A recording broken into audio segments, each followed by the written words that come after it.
Estudia actuación en Timbre 4. Niños, adolescentes, adultos. Dirección Claudio Tolcachir. Informes en www.timbre4.com.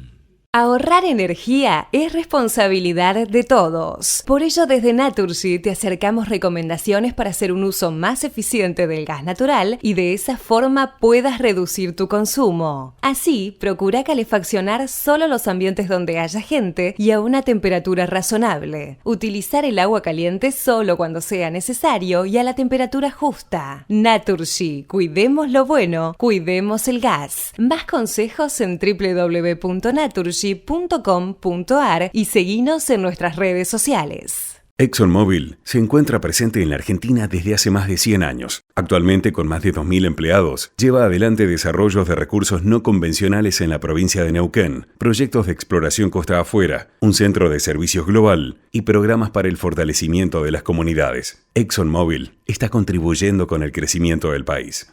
Desde el día 1 estamos transformando y no paramos, porque tenemos un plan. Seguir mejorando la calidad de vida de todos nosotros. La transformación no para. Buenos Aires Ciudad. Conoce más en buenosaires.gov.ar/transformación.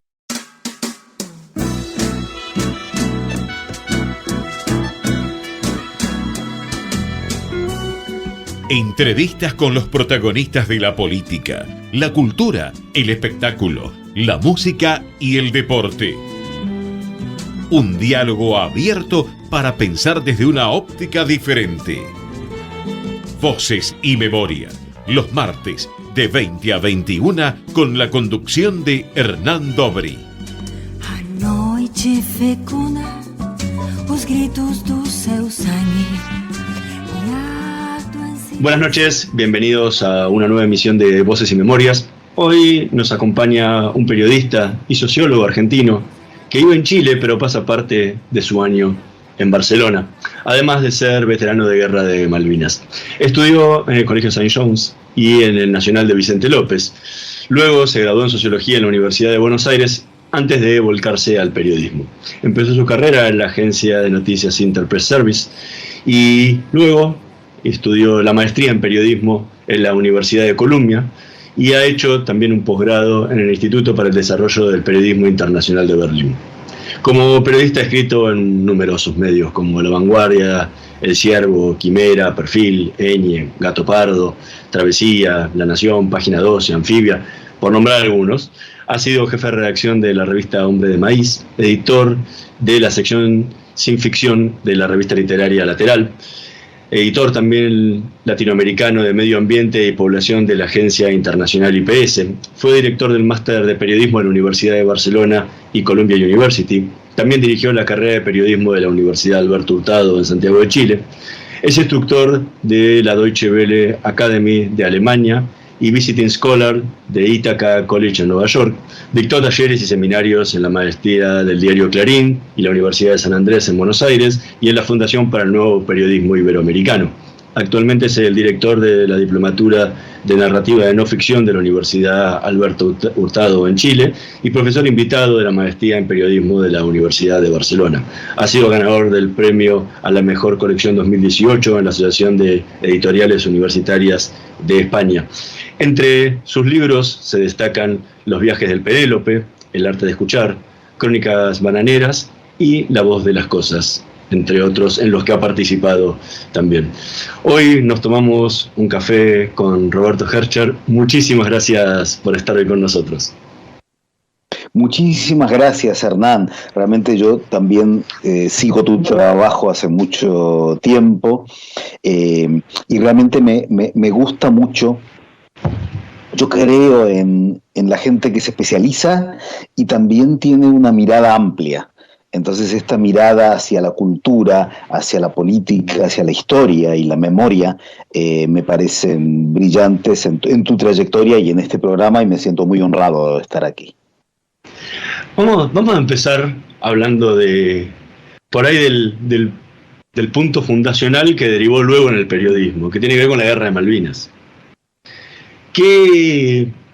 Antes que nada, ¿qué te pasa hoy, 40 años después, cuando mirás en retrospectiva eso que viviste con 18 años y sin nada de experiencia para estar en ese lugar? Primero, me siento bastante viejo. Yo, como todos los que... la gran mayoría de los que fuimos a Malvinas, los colimbas que fuimos a Malvinas, éramos clase 62. Este año cumplimos 60 años. Es bastante. Ya no somos los chicos de la guerra. De hecho, para mí fue muy impactante el momento en que mi hijo cumplió. Yo entré a hacer el servicio militar a los 18, estaba saliendo cuando me mandaron a Malvinas, y yo fui a Malvinas con 19. Cuando mi hijo cumplió los 19 dije, pero este pibe es un chico, está empezando en la vida, y esa edad tenía yo cuando fui a Malvinas. Y me puse a pensar en todo este tema de los hijos, pero ahora muchos tienen ya nietos. Uh-huh. Y al mismo tiempo lo que le pasa digamos, ya estamos del lado, somos los menos los que tenemos 59, 60 y más. Yo creo que debe ser ya más de la mitad de la población argentina actual que no había nacido con la Guerra de Malvinas. La Guerra de Malvinas es como si le hablaras de San Martín cruzando los Andes, de las cruzadas, de las guerras napoleónicas. Es el pasado remoto, ¿no? Les estás hablando de una época muy, muy, muy antigua. Es impactante, sobre todo, digamos, vos hiciste referencia a muchas cosas que yo escribo, libros, artículos periodísticos, pero más de la mitad del tiempo yo estoy dando clase a chicos muy jóvenes. Yo soy cada año un año más viejo y los chicos tienen siempre la misma edad. Mis alumnos de la carrera en este momento nacieron en el siglo XXI. Se perdieron todo el siglo XX. Entonces yo creo que son dos cosas los que uno piensa. Por un lado, cómo me afecta a mí, quién soy yo después de haber pasado una guerra, quiénes son mis compañeros, quiénes somos nosotros. Yo creo que hay algo que pasó con las redes sociales y sobre todo, me parece que en nuestro caso, con una cosa muy precisa que son los grupos de WhatsApp. Yo tengo 4 grupos de WhatsApp de los que estuvieron conmigo directamente en un barquito que se llamaba el Penélope, otra con los que estuvimos en Marina, otra con los judíos, y es completamente distinto que en otras épocas, en donde digamos, era difícil saber en qué estaban los que estuvieron en Malvinas. Hoy prácticamente son los grupos de WhatsApp más activos que tengo. Yo cada día ponen cosas. Y algunas cosas tienen que ver con la actualidad, con la contingencia, con la pelea política de hoy, y otras cosas tienen que ver con el recuerdo del pasado. El pasado está siempre ahí. Pero también tiene que ver con qué significa Malvinas en un sentido más amplio, ¿no? Sobre todo, te lo digo como un profesor que está todo el tiempo en contacto con los chicos, y en mi caso, con los que están estudiando periodismo. Para un estudiante de periodismo de 20 años, ¿qué es Malvinas? ¿No? Y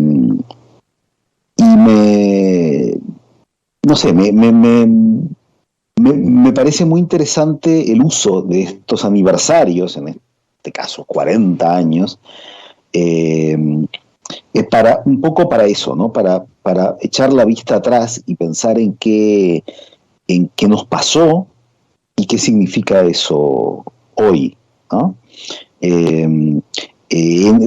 Tal vez no lo estoy pensando tanto desde el corazón o desde las vísceras, sino desde la cabeza. Por ahí es porque no me quedé tan loco, ni ya después de tanto tiempo me duele tanto. Y siento que es un deber por haber pasado por eso y porque otros o no volvieron, los que murieron allí, o los que murieron después, los que se suicidaron, los que no soportaron la vuelta, los que quedaron mal, en cierta forma es un deber de tanto dolor que hubo, en este caso específico, en Malvinas, el que sirva para algo reflexionar sobre esto que pasó. Vos viviste una guerra particular que la dejaste plasmada en los viajes del Penélope. ¿Qué sentía ese chico de 19 años mientras navegaba en ese pequeño barco por las lejanías de Puerto Argentino, porque iban por otros lados? ¿Qué era lo que sentías vos en ese momento? Porque aparte estabas en medio de una guerra, ¿no? Sí. No solo navegando. Sí, claro. Es que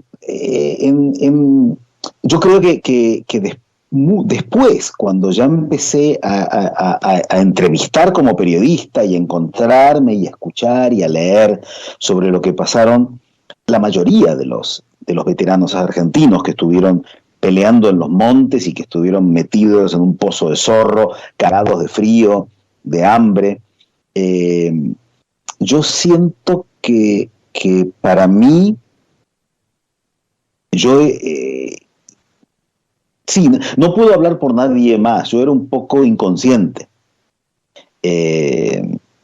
Sentía a la noche, sobre todo, en las guardias, que me podía morir en ese momento. Pero yo alcancé a sentir algo de la excitación de estar en un momento histórico, de esa mezcla del miedo de la guerra, de las bombas, de los muertos, con un paisaje maravilloso, con la aventura. Y un poco lo que queda es esa idea de la fuerza de la juventud, ¿no? Yo la verdad que no, digamos, honestamente, no puedo decir que fue un momento de sufrimiento. Yo sentía, yo conocía al mismo tiempo el mar, la navegación, un mundo que después me quedó gustando, que es el mundo de los barcos, de lo marinero, junto con un tema que yo creo que no entendía bien y que entendí después, que tiene que ver con el dolor, con los muertos, con lo que no vuelve más en una guerra. Y por eso en realidad escribí el libro y antes y después seguí escribiendo sobre Malvinas para tratar de entender qué me pasó a mí, qué le pasó a los otros. Digamos, hay muchísimo escrito, muchos de los que estuvieron en distintas guerras escribieron libros, algunos maravillosos. Hay excelentes libros de la Primera, de la Segunda Guerra Mundial, de Vietnam.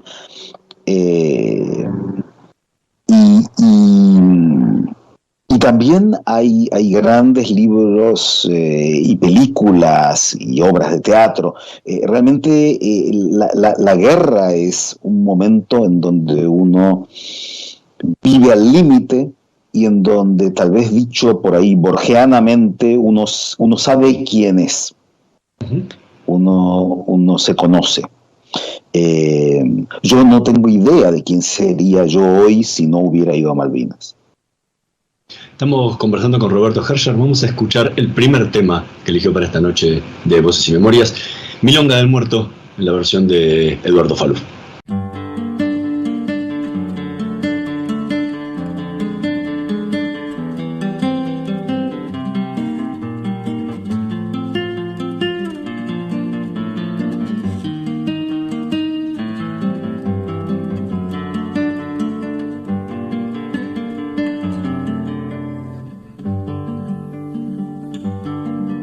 Lo he soñado en esta casa, entre paredes y puertas. Dios les permite a los hombres soñar cosas que son ciertas. Lo he soñado mar afuera, en unas islas glaciales, que nos digan lo demás, la tumba y los hospitales. Una de tantas provincias, del interior fue su tierra.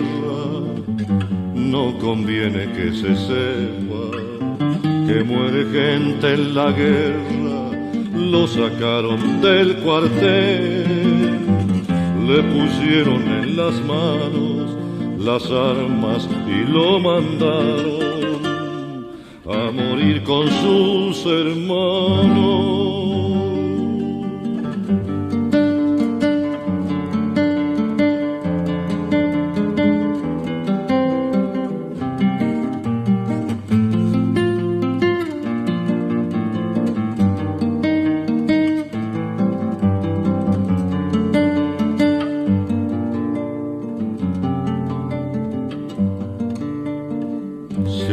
Con suma prudencia, se habló de un modo prolijo, les entregaron a un tiempo el rifle y el crucifijo. Oyó las vanas arengas de los vanos generales, vio lo que nunca había visto, la sangre en los arenales. Escuchábamos a Eduardo Falú en la Milonga del Muerto, tema que eligió Roberto Herscher para esta noche de Voces y Memorias. ¿Por qué este tema? Esto tiene mucho que ver con lo que estaba diciendo justo antes de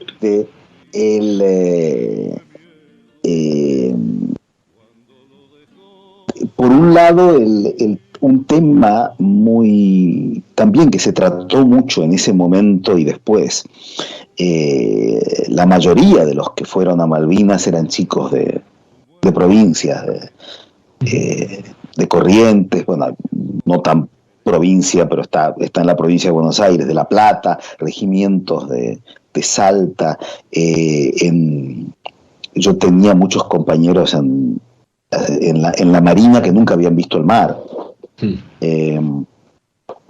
Y después hay un tema justamente muy, muy de Borges, en medio de esta guerra que él le pareció atroz y que no entendió. Él tiene otro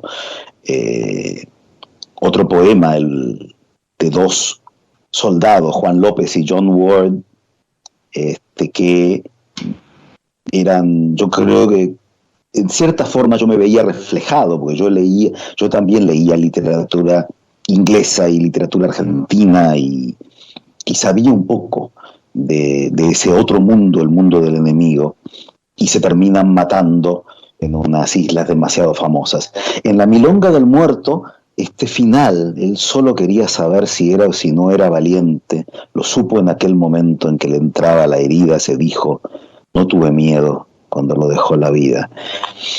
Y esto parece una cosa muy, muy antigua, ¿no? De esas cosas de la valentía de ese hombre del siglo XIX que era Borges.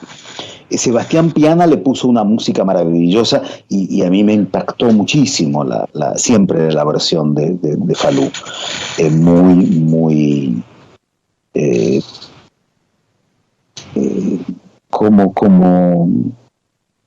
sin lo que yo siento que muchas veces las canciones de Malvinas tienen ese sentimentalismo exacerbado. Esto es muy, muy sobrio, ¿no? Uh-huh. A mí me impacta muchísimo. Siempre me llamó la atención esta canción y yo me siento, en cierta forma me siento identificado con esto, que va más allá de que de que te parezca una gesta heroica o te parezca la aventura delirante de un general borracho, o las dos cosas al mismo tiempo. La idea de uno diciendo qué estoy haciendo acá, quién soy yo. Y en mi caso, por ejemplo, yo estaba en un barquito con otros 6, éramos 7, y cada uno dependía de los otros. Y yo sentía que ellos eran mis hermanos y que teníamos que cuidarnos, que protegernos. Esa banda de hermanos que yo creo que hay una serie en donde se refieren a eso, sobre la experiencia de los soldados norteamericanos en la Segunda Guerra Mundial. Y esa extraña conexión de los que están lanzados a una guerra y tienen que estar juntos, ¿no? Y el tema que yo creo que me acuerdo mucho la primera vez que escuché esta canción y dije, sí, esto yo no lo había pensado, pero yo realmente sentía que me ponía a prueba mi propia valentía y como una cosa extraña, pero al mismo tiempo que era lo que yo pensaba, digamos. Yo seré el que tengo que ser en este momento, ¿no? Un poquito, que era esta famosa frase de San Martín, ¿no? Serás lo que debas ser, o si no, no serás nada. Y yo sentí que yo, después de la guerra, y ahora mismo podríamos discutir muchísimo incluso sobre que la guerra fue un error, pero en ese momento yo sentía que yo tenía una misión y que la cumplí cabalmente. ¿Y qué te pasó por la cabeza el 23 de mayo?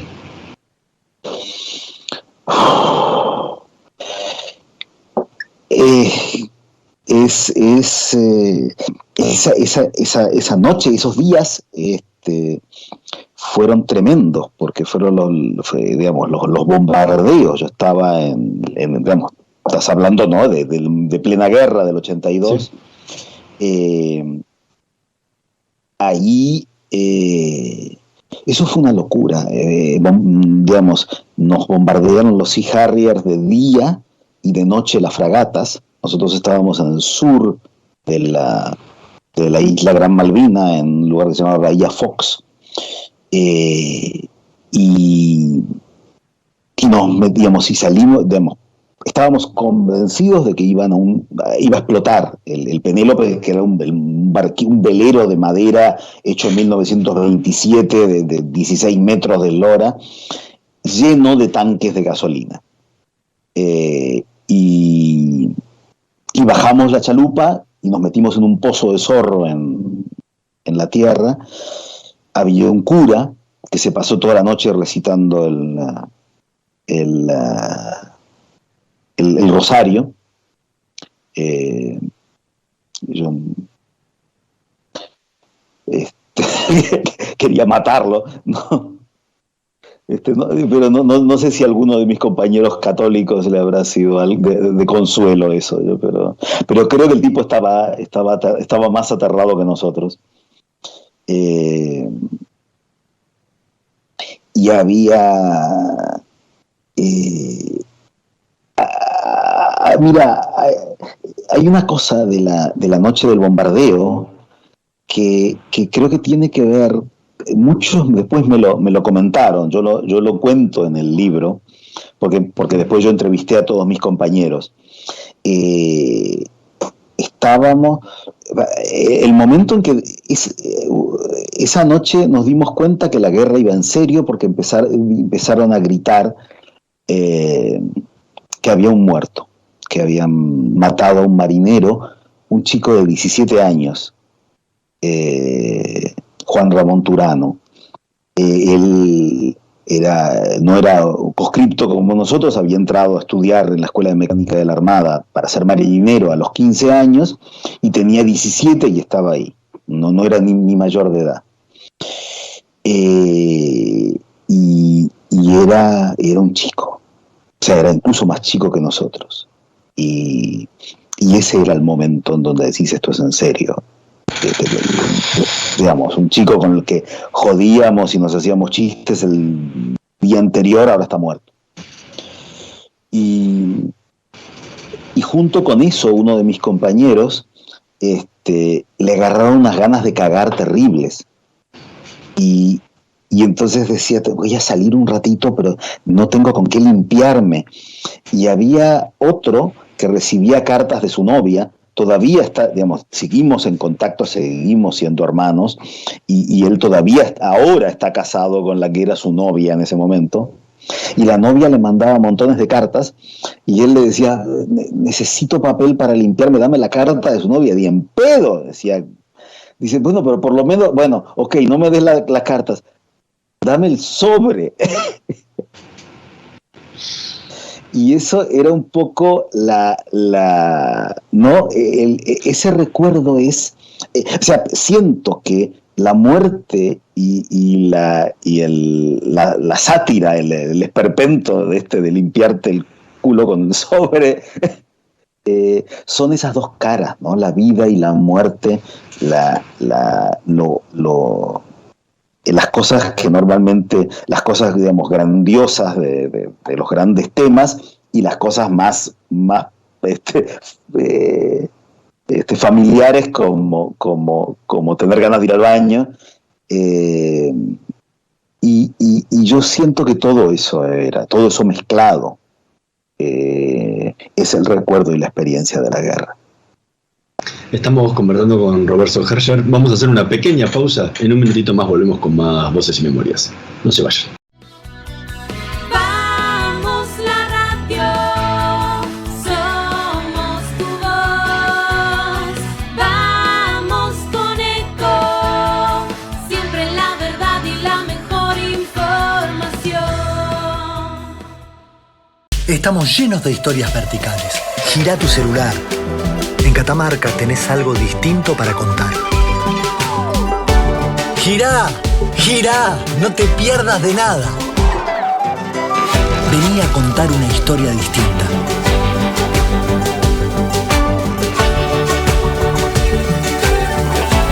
¿Querés descubrir algo distinto? Girá y vení a Catamarca. Cuidar es la herramienta digital del Ministerio de Salud. Descárgala en tu celular a través de tu App Store o Google Play y carga tus datos. La aplicación te permite hacer un autodiagnóstico, acceder a tus certificados y consultar el resultado de tu hisopado. Ahora podés acceder a la información provista por el Ministerio de Salud y ver tu diagnóstico COVID-19 de forma rápida y sencilla. App Cuidar. Sigamos cuidándonos. Gobierno del Pueblo de Merlo. Intendencia Menéndez. Informate en ecomedios.com. Seguinos en Instagram. @ecomedios. Voces y Memoria.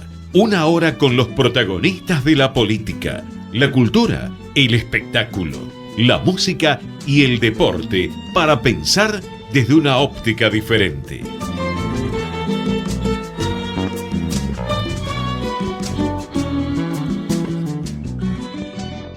Seguimos en Voces y Memorias conversando con Roberto Herscher. Recién hablabas un poco de esa cuestión de la vida y la muerte en Malvinas. ¿Qué te pasó a tu regreso? Porque en un momento estabas estudiando Derecho, después cambiaste, empezaste a estudiar Sociología. ¿Qué te pasó? ¿Cómo fue toda esa posguerra, esa primera posguerra, ¿no? Pues hace 40 años que tenemos posguerra.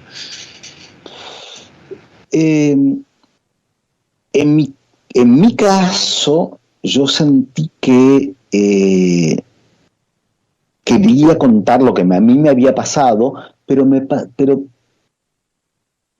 pronto me di cuenta que lo que más quería era contar las historias y las vivencias de los demás. Para mí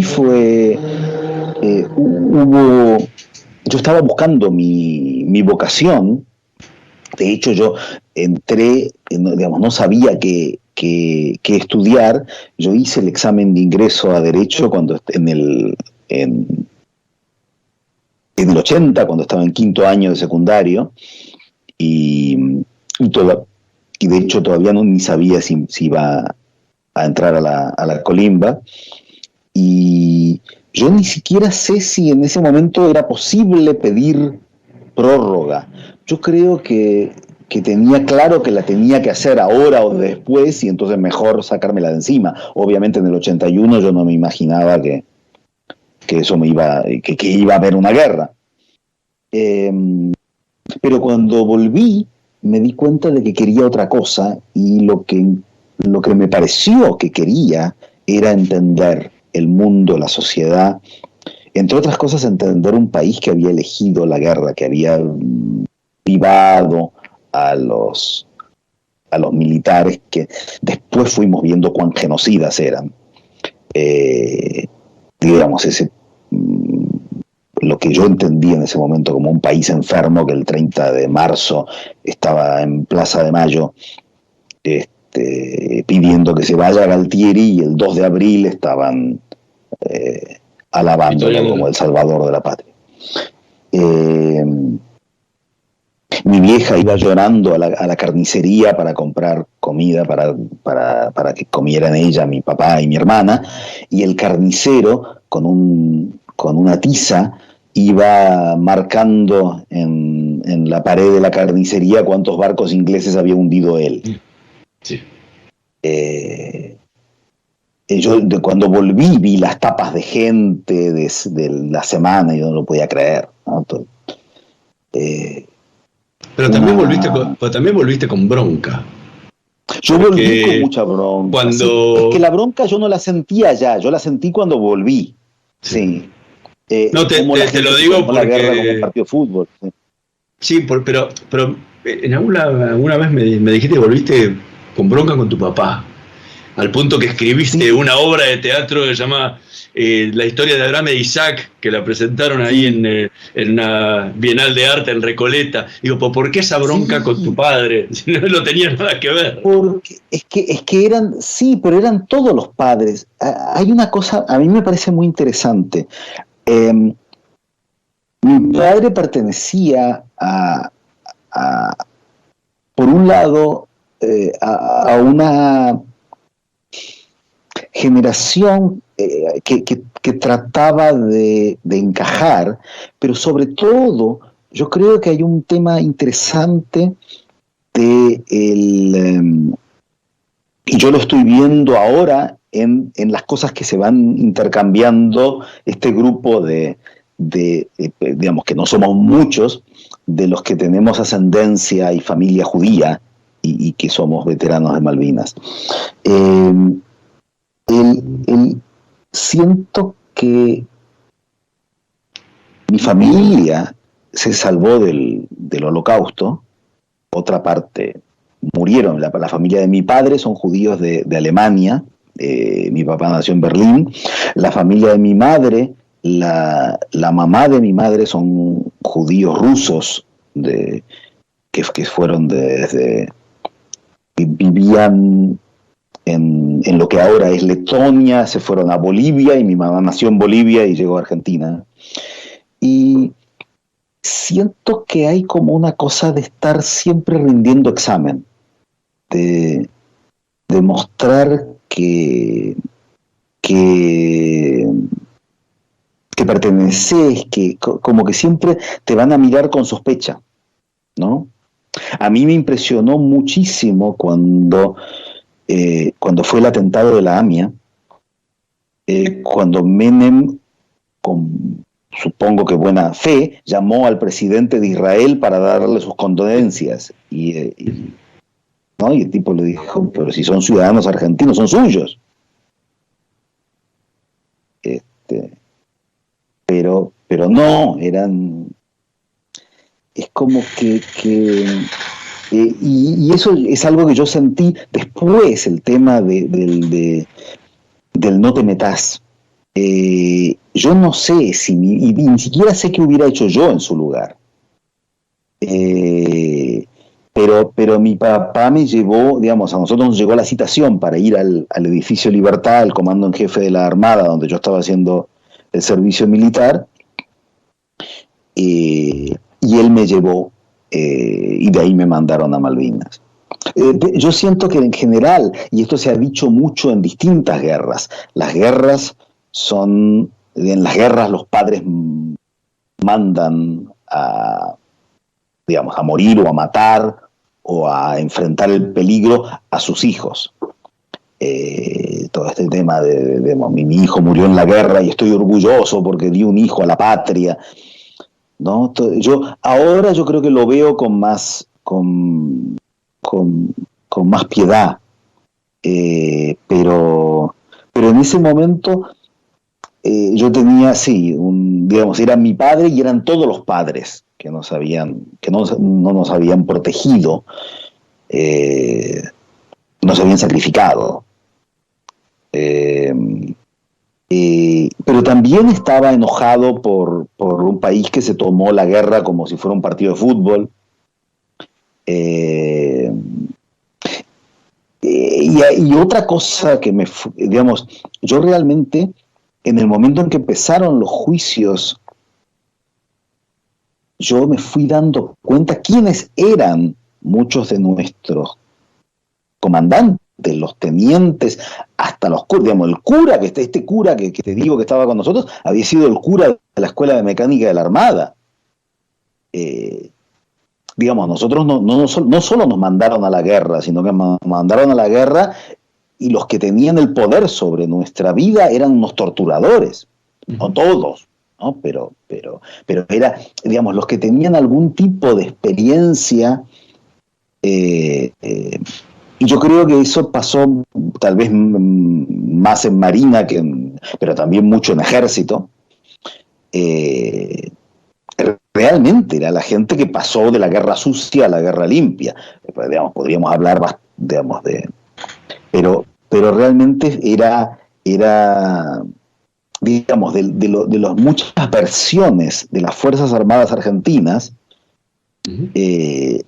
la que se encargó de tomar Malvinas eran sobre todo los oficiales, los que acababan de protagonizar los hechos criminales, ilegales, más grandes que haya hecho durante su historia el Ejército y la Armada Argentina. Y esos eran nuestros jefes en Malvinas. Y esa era esa era la gesta que aplaudían nuestros vecinos. Esa es otra cosa que me pareció, y que me parece muy interesante, cómo fue el significado de Malvinas, cómo fue cambiando a lo largo del tiempo, y es interesante ver en cada aniversario, los 10 años, los 20 años, los 30 años, ahora los 40,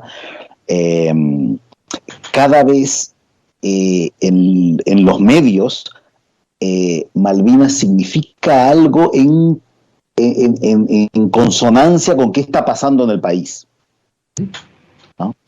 En ese sentido, como te digo, ya no me duele personalmente. Sí me duele por los que cayeron y por los que sufren, pero me parece interesante como mirarlo, como analizarlo, ¿no? Porque Malvinas es un retrato de quiénes somos nosotros. Uh-huh. Otra cosa, también tiene que ver con los ingleses, ¿no? Y de qué manera eso le dio prestigio y poder, y mantuvo durante muchos años a Margaret Thatcher, que estaba en horas bajas en ese momento. Para ellos yo siento que es hasta todavía más duro, porque la decisión de que muriera tanta gente y no parar la guerra fue de un gobierno elegido y reelegido por los británicos. En cambio nosotros teníamos una dictadura. Pero yo creo que en ese sentido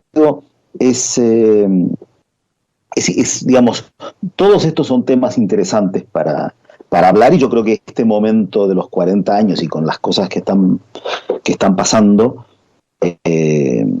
son, digamos, tal vez nos ayude a conocernos mejor. Estamos conversando con Roberto Herscher. Vamos a escuchar el segundo tema que eligió para esta noche de Voces y Memorias, The Final Cut, en la versión de Pink Floyd. Through the fish-eyed lens of tear-stained eyes, I can barely define the shape of this moment in time. And far from flying high in clear blue skies, I'm spiraling down to the hole in the ground where I hide. If you negotiate the minefield in the pride, and beat the dogs and cheat the cold electronic eyes, and if you make it past the shutdowns in the hall, dial the combination, open the priest hole, and if I'm in, I'll tell you.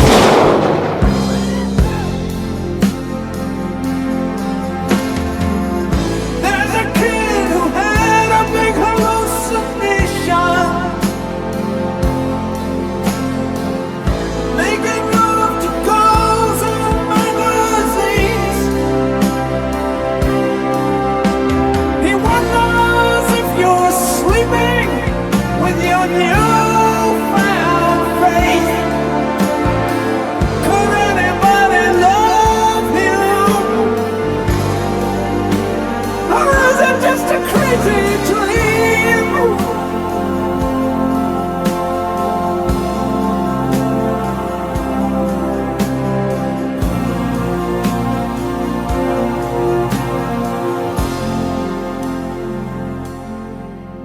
Escuchábamos a Pink Floyd en la versión de su clásico The Final Cut, tema que eligió Roberto Herscher para esta noche de Voces y Memorias. ¿Por qué este tema? Sí, este es el otro lado, ¿no? Es curioso, ya se estaban disolviendo, ya no se llevaban bien. Yo creo que para mí es un gran disco, digamos, pero digamos, una cosa como más personal de Roger Waters. Este es el disco que hicieron después de The Wall, ¿no? Uh-huh. Y es todo sobre la guerra de las Malvinas. Y para él, y para su generación, digamos, todos los músicos de Pink Floyd, pero Waters en particular, su padre murió en la Segunda Guerra Mundial. Y esa es una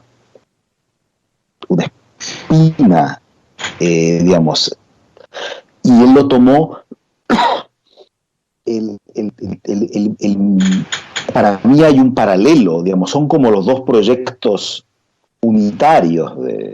Hay obviamente mucho menos conocido que The Wall, pero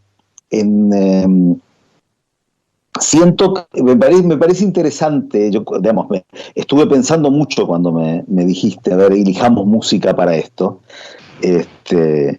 Y yo, por un lado tiene que ver con la música que me gusta a mí. A mí me emociona Falú y me emociona Pink Floyd. Pero por otro lado, esto es como un himno antibelicista, que yo creo que no solamente tiene que ver con el horror, digamos, que él le pregunta a Margaret Thatcher, ¿qué hemos hecho, Maggie? Maggie, what have we done? Uh-huh.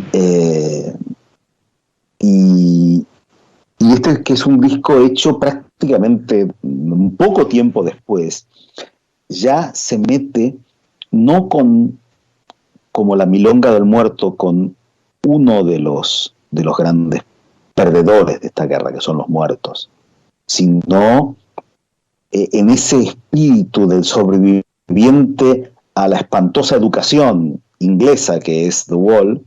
Estos son los sobrevivientes de la guerra que desquiciados y locos. La locura, yo creo que desde Dark Side of the Moon es un poco, yo creo que es la banda de rock que más ha tratado y que más ha utilizado la fuerza del rock para hablar de la locura, del perder los papeles, ¿no? de la salud mental, tal vez. ¿No?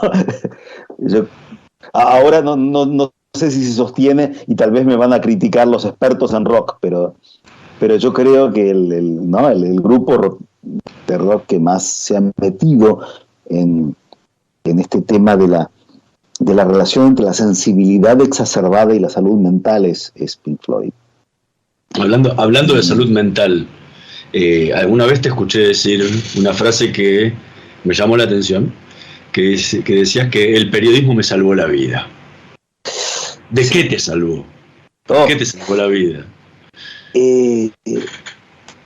Yo creo que me salvó de estar metido en mí mismo.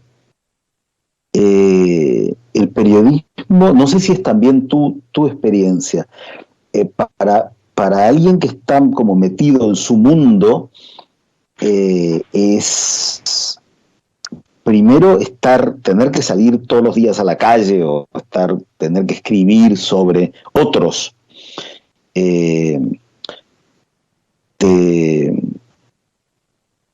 Te da una sabiduría sobre qué es la vida, sobre lo que uno tiene, sobre distintos caminos que uno y otros pueden tomar. Pero yo, digamos, yo tengo la impresión, y ahora que estoy también conectado con distintos chicos, algunos los conozco, otros no, en estos grupos, pero también leyendo sobre el mundo de los veteranos,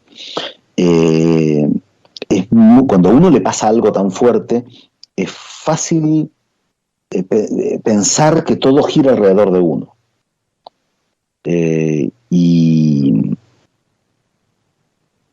para mí, una de las grandes lecciones de ser periodista es ver que tantos otros vivieron guerras más duras que la mía. O sea, la mía era una guerra típica de las poquísimas que hubo en América Latina, de un ejército de un país contra otro ejército de otro país. Pero la pobreza es una guerra en la salud mental, es una guerra, la violencia doméstica, es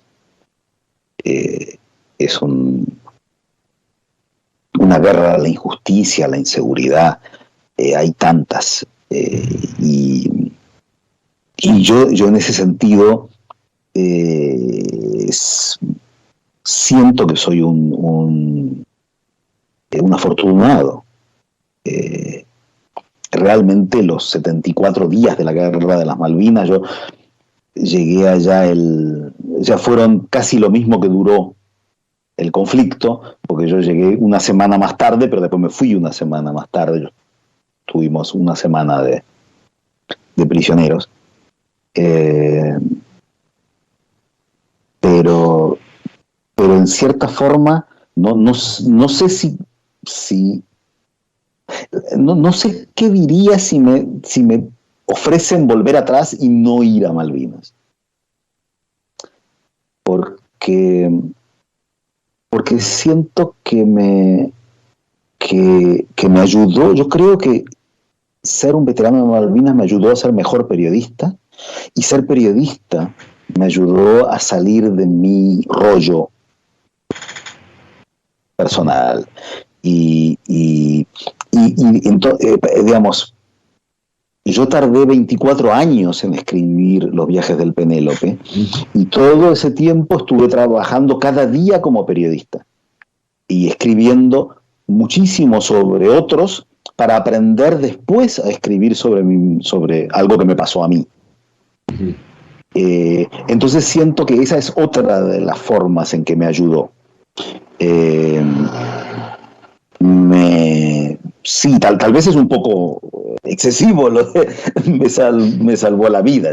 Si me hubiera decidido a ser químico o veterinario, tal vez, digamos, no estaría, probablemente no estaría muerto. Pero sí siento que esta profesión en donde en realidad un poco por mi generación, cuando yo tenía 18 años, yo ni sabía dónde estudiar periodismo en Buenos Aires. Estudiaba en La Plata, la UBA no tenía.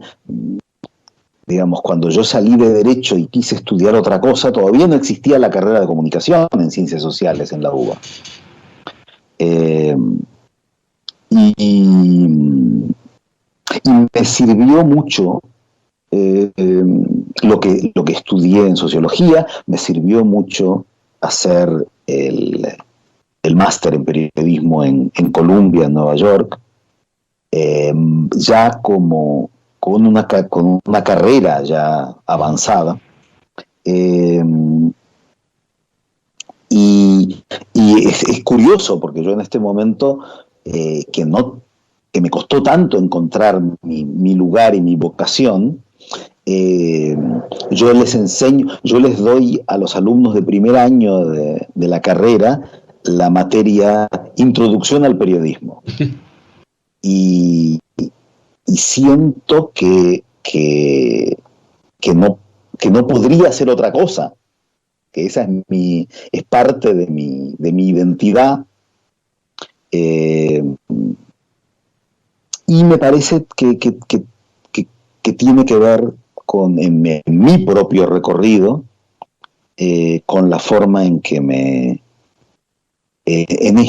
ayudó a entender que lo que les pasa a los otros es más importante que lo que me pasa a mí.